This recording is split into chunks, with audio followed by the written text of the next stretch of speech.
Hey guys, what's up? I've been trying to shoot this video for quite some time now. I sold my 2004 Yamaha R1 a couple of weeks ago, and that's gone. So I'm down to 5 bikes. So I've already done a video on my RC51. I've done a video on my 2006 Yamaha R1 SP. Quick little video when I sold the 2004 Yamaha R1. Then I have my 2 track bikes I didn't really talk about so much, and that's my 2006 Yamaha R1 and my 2013 ZX-10R. And I have one more motorcycle. Now, I haven't talked about this one, haven't shown it, haven't done anything, but I figured today is as good a day as any to talk about it. And let me just give a brief introductory.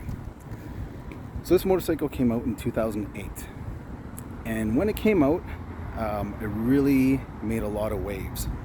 So it was something unique, something special, and the magazines did a whole bunch of reviews on this motorcycle. Pro riders took it out and they loved it, and all this good and great stuff that they talked about. However, no one's really talked about its true mannerisms from day to day. So that's what I wanted to do with this motorcycle. So not look at it, what is its lap times, what can it accomplish, and that sort of thing. Just talk about its characteristics. And, this is something very special. And I'm sure you guys are going to appreciate it. And here it is. So those of you who are Ducati fans or motorcycle fans in general know that this needs no introduction. However, I'll give you an introduction anyway if you don't know what it is. So back in 2008, Ducati wanted to do something special, something different, and they took their MotoGP bike, and this is actually developed from 2006, I believe, and they made this bike for the road. Now, where most bikes are built directly for the road, for the street, this was literally taken from MotoGP technology, detuned, the engine's detuned, threw some lights on it, threw some mirrors on it from the parts bin. I think the mirrors are actually they'll fit a 1098. But yeah, that's all they basically did. They detuned this, put lights on it, turn signals, and then sold it to the public.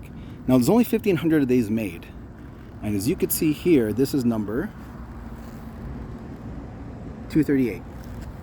Now I want to tell you about some of the things I love about it and some of the things I hate about it. So right off the bat, looks. This thing is just gorgeous and beautiful from any and every angle. The MotoGP bikes of today, they have wings all over the place, and now you're seeing that on some of the street bikes. And not to say that they're ugly, but not every bike is pulling it off. But for 2008, the MotoGP bike and this version for the street bike is absolutely beautiful. Handling. Now, to be completely honest with you, it's not like I go and I start burning corners with this motorcycle. Just because it's rarity, its worth, and everything else, I just pretty much go from A to B. Go for a coffee with it. A lot of people, when they see it, if they know what it is, they'll stop, take pictures, ask questions, and it just draws a lot of attention. But it's not a bike that I could just leave out on its own. I'm always within eye shot of it, never leave it alone. And to be honest with you, I really don't ride it that often. So it's looks in the looks department. To me, it's gorgeous. Okay. Handling department, it handles well. But again, I don't really like to lean it over. The power on this thing revs till like there's no tomorrow, and it pulls like a freight train. My R1 is fast. The RC has a lot of torque, a lot of power. Haven't really got a chance to ride the ZX-10R, but that's going to be a track, and I'm sure that's going to be a complete monster. But you got to remember, this is back in 2008. This is pre-technology. There's no nannies on this. Now, I think they said that this was rated at 180 or 183 horsepower back in 08, which was more than enough, which is just a ton. It's only when BMW came out with this S1000RR in 2010 that they elevated the horsepower game and threw in technology to manage the horsepower and everything else. The other thing I love about this are the brakes. So as you can see, they are full monoblock Brembo calipers. See the Öhlins forks. And these are proper forks, not like my 06 SP, which has Öhlins, but I think it's just the regular run-of-the-mill Öhlins, not really track-oriented. The brakes on this are fantastic, especially for a weight. Only like the newer bikes, I think, rival this braking power and this braking system. Prior to that, motorcycles braked well, but not as good as this, unless you were doing some sort of upgrade and doing a track setup and that sort of thing. So that's some of the good stuff about it. Now, some of the bad. When you talk about undertail exhaust, and you talk about bikes that get hot, Ducatis get hot. If you have a Ducati, you already know this. My R1 gets hot, it's undertail exhaust. Other bikes get hot as well, with any other type of undertail exhaust. It just depends on where the exhaust is set. This, if I'm wearing my current shorty boots, I have to wear long socks. After a while, this thing will scorch your ankles. That's how hot this gets. It's not even funny. And that's one of the things too. It doesn't like to be ridden in traffic just for that reason. It wasn't meant to be ridden in traffic. It really is simplified for the street, but make no mistake about it, this is very track focus oriented. So what else? They had to relocate, and this was actually done when it was under service. This is my stator, and my regulator. This used to be underneath the tank, and Ducati, in their infinite wisdom at the time, they put it under there, but it generates a lot of heat, and they just kept the early bikes kept frying the unit. So what they did is there's a relocation kit that usually goes on the side. I mounted mine there for now. I'll probably move it more towards the front to get just more air cooling. But that was one of the things about it. Not a major deal, but should be noted. Now let's talk about the wheels. The wheels on this are rotobox. They're aftermarket carbon fiber wheels. The OEM magnesiums are sitting at home, and that was another problem. So, see, get a good look at it. Don't mind the dust. I got to clean it up. Forgot to clean the front and only clean the back, but these are the rotobox. They're 17-inch. And if we come back here, see the nice customized rotobox rear, which is also 17-inch. From the factory, the rear was actually a 16-inch. And no one really makes a 16-inch tire. Bridgestone, I think, was a sponsor at the time. It came with Bridgestones. You could buy Bridgestone 16-inch for it for the first few years, but then you just stopped making it. So what ended up happening is a lot of people were just like, shit, I need to change my tire, and you couldn't find a tire anywhere. And if you did, it was astronomical in price, just for one tire, just for the rear. So this bike ended up moving to 17-inch. Initially had BSTs on it. Now it's got the rotobox. I am going to move it back to the BSTs just because I prefer the BST look better. And then once you move to the 17-inch, then, the world's your oyster. You could find a whole bunch of tires that'll fit, and that's no longer an issue. The other thing that's bad about this, and the reason why I don't necessarily like riding it too much, because it's rare, because of its scarcity, okay? Any part on this bike is Ferrari expensive. And that's not a joke. This thing is expensive. So, for example, if I wanted to replace this side panel, it's one piece down here, okay? This side panel, unpainted, just the carbon fiber matte version where you can buy it raw, is almost $1,000, and that's not even including shipping. And that's from I believe the secondary market for someone that has these panels from Italy, okay? And it's not even direct from Ducati. Ducati, I think, is actually more. Actually, I don't even think they offer it raw. But the cheapest I found on eBay was $700 or $800 for just for that panel. Okay, not talking about anything else.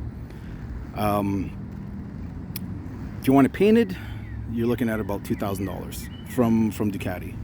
Okay, that's just that panel, not even discussing any of the other panels, and you can already get an idea that it's well over $1,000 for anything. I did change the water pump, and long story short, I didn't necessarily need to change it. It's because whoever did the service previously on this motorcycle did not put in the right fluid. And this bike is very finicky in what you're going to do to it, what you're going to put in it. So the fluid they used was just a regular run-of-the-mill coolant, and this bike did not like it. It started leaking. So I thought it was a problem because it's coming from the service port of the water pump, that the water pump had failed, which is really odd because this thing has next to no miles on it. Anyhow, I ended up ordering one to the tune, are you ready for this? To the tune of $2,100. Now keep in mind I'm giving you Canadian prices, but regardless, Canadian, American price, it doesn't matter. It's a lot of money for basically, you know, something that should only cost $100 maybe, depending on the bike. And a lot of bikes have them that are serviceable. The water pumps are serviceable. This was not. This is an enclosed unit, not serviceable at all. I still got a brake on it, but it's still like $100 off, but it's still a lot of money. Okay, so that's one of the bad things I would say about this.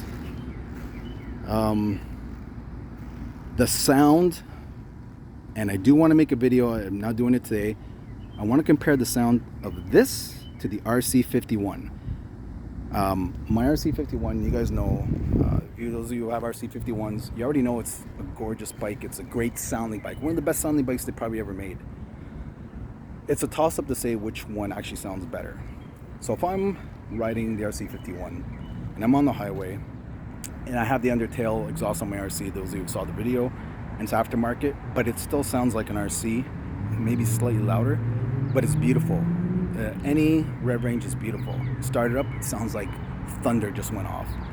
And then when you get on the throttle, it gets louder, but it has these nice pulses. Even on the highway, it just sounds beautiful. This, when you start getting on the throttle, when you start it, it sounds loud, but then when you get on the throttle and you start going and going, it doesn't necessarily smooth out. It just screams. It just roars. It sounds like nothing else. It really doesn't. And that's why I want to do the sound comparison. So hopefully, you know, you get a sense of it, but it's hard to get a sense of it unless you hear it in person. But it's actually absolutely wonderful, the sound does this make. I prefer this sound. It slightly edges out the RC51, but don't get me wrong, they both sound great, but this is something else. And the reason why is, when you buy this bike, okay, when you got it in 08, it came with 2 exhausts. Not to get confused with those of you probably seen the undertail exhaust. Okay, this is actually in-tail exhaust. There's the exhaust. Okay, you had an option, aftermarket option. I think you could still do it through Ducati. Was to buy what's called a GP7 exhaust, which actually the pipe would come out under here with this beautiful carbon fiber, and it would also come out here. So you had 2 exhaust ports. And that was a GP7 exhaust. I don't know what it sounds like, but I'm sure it sounds incredible. This came with a race exhaust and a race ECU. So it's pretty much like a straight pipe. And that's the other reason why it probably sounds so loud, but it sounds really, really good. The other bad thing about this, again, I used to use this as a coffee bike. This gas tank, as beautiful as it is, doesn't have a large capacity. And if the gas light does come on, they had enough sense to put, you know, at least an indicator for the gas. The minute the gas light comes on, you don't have a reserve. This bike does not have a reserve. I got to find the nearest gas station as soon as possible, because then it starts giving a little chug after like a very short period of time. And again, it's not like you're going to take this on a long ride. So people who bought this bike, most people just put it in their living room, work of art. Like, I know a couple people that tracked it. Actually, one guy in my area a few years back had one. He put it on the racetrack and he crashed it. And I know it cost him a pretty penny to put it back together. This, it only goes out, sees the light of day out of necessity. I do enjoy it, but I don't take it everywhere. I have my other bikes. I usually like the RC or the Yamaha R1, my 06. I take those up for a ride when I want to go on, you know, a little spirited adventure. But not this. This has to stay pristine as much as possible. So that's pretty much it for this bike. But next video I do want to do a sound comparison between this and the RC, and then you guys could decide which one's better. Again, love them both, but we're gonna see which one is gonna be from sound wise is gonna be better. So that's pretty much it for this video. I have another video that I also want to make on another bike that I did do a brief video on, but I want to do a complete video. It's another Ducati, another very special Ducati, and talk about that one as well. But that's it for now. Hope you guys enjoyed the video, and keep forward, keep your wheels down, keep safe, and maybe we'll just give it one sound off. Hold on 1 second before we decide to depart.